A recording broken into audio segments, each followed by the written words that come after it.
but we're going to talk about fraternities, sororities, and Greek organizations. You know what I found out?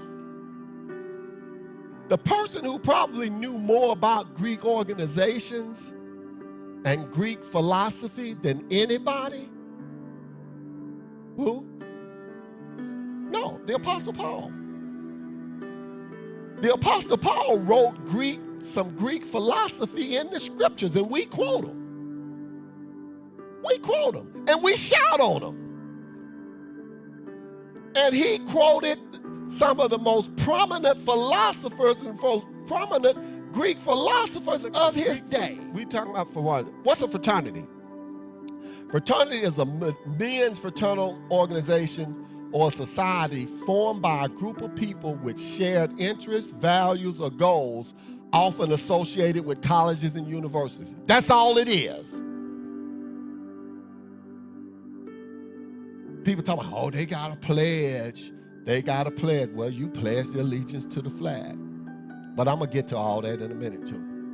What's a sorority? Primarily is the same thing, but fraternity is a men's organization, and a sorority is a women's organization. And they say lifelong friendship through social, academic, and philanthropic activities, originating from the Latin word soror, which means sisters. A sorority provides a supportive community networking opportunities and a commitment to high ideals, often identified by the name using Greek letters. And we say, that's against God. Anytime you pledge to anything other than Jesus, that's against God. You pledge to a lot of things. Anytime you put something above Jesus, now we got a problem. Anytime you pledge to something above, I pledge to my wife, but I don't put her above God. So it's silly to put a statement out there that anytime you pledge loyalty to anybody, there are levels of loyalty. Throughout life, there's going to be level of loyalty. And it's not a zero-sum game. If I pledge loyalty to Jesus, don't mean that I can't pledge loyalty to my wife too. And that's at two different levels. Here's the big deal. God said, I am the Lord your God who brought you out of the land of Egypt, out of the house of slavery. You shall have no other gods before me. So God said I should be the primary focus. I should be the one. Right? I should be the one. This is what it's all about. Having no other gods before him. Anything, any organization that you join, any company that you work for, anything that you do should come after God.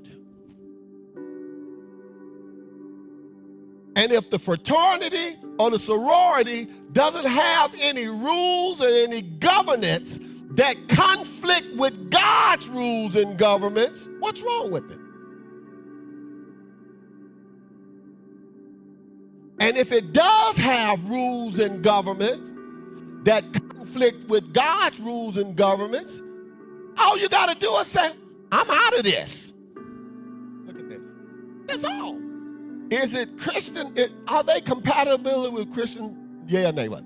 Right off the bat, we see that there's nothing precluding Christians from participating in these organizations. And if it's ungodly, get out. If they got any rituals that are in conflict with what God said, leave.